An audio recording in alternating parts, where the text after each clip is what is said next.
So with the remote, your yellow button is forward.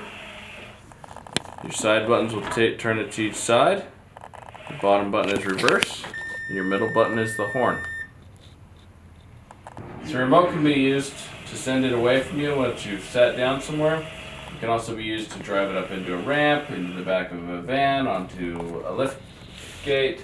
Anything that you're using to transport the device, you can use the remote to drive it up into that.